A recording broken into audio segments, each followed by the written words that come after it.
द्वारिकाधीश कृष्ण उस दिन तो सोच रहे थे कि सुदामा, तूने एक बार भी विचार नहीं किया कि मेरे भी चने थे उसमें, खा गया। सुदामा जी क्षमा मांगने लगे, बोले माफ कर दे लाला, भूख ज्यादा लगी हमारे, खा गए हो। लेकिन वास्तविकता कौन जाने।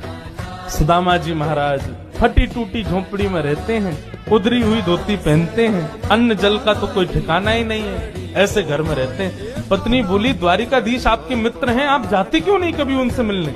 सुदामा जी बोले कहीं मेरी दशा देख करके कोई ये ना सोचे गरीब है, भिखारी मांगने आया, इसलिए मुझे अजीब लगता है। और दूसरी बात ये कि मैं कृष्ण का सखा हूँ, अब कृष्ण तो बढ़िया राजकीय वेश में रहता है और मैं ऐसे रहता हूँ, कोई मुझे देख करके कहीं ये ना सोचे ये कैसा सखा ठाकुर जी का, इसलिए मुझे लगता है कि मैं यहीं से ही उनको भज लूं, उनके पास ना जाऊं। सुदामा जी की पत्नी ने सौगंध दे दी, तुम्हें मेरी सौगंध है, जाओ द्वारिकाधीश से मिलके आओ।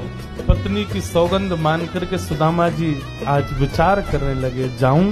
कृष्ण ये तो नहीं सोचेगा कि कहां से आ गया, कुछ मांगने आया है। कृष्ण तो नहीं सोचेगा, लेकिन उसकी पटरानियां, उसके राज्य के लोग, महामंत्री आदि ये सब तो नहीं सोचेंगे। सुदामा जी को बहुत संकोच हो रहा है, लेकिन पत्नी की सौगंध है तो निकल पड़े। पत्नी ने 4 घरों में जाकर के अलग अलग एक एक मुट्ठी चावल लिए, जानबूझ क्यों, ताकि जब ये पोटली द्वारिकाधीश देखेंगे तो अलग अलग प्रकार के चावलों को देख के पहचान जाएंगे कि एक दाना भी सुदामा के घर का नहीं है, थोड़ी तो कृपा करेंगे मेरे ऊपर। सुदामा जी पोटली दबाए निकल पड़े।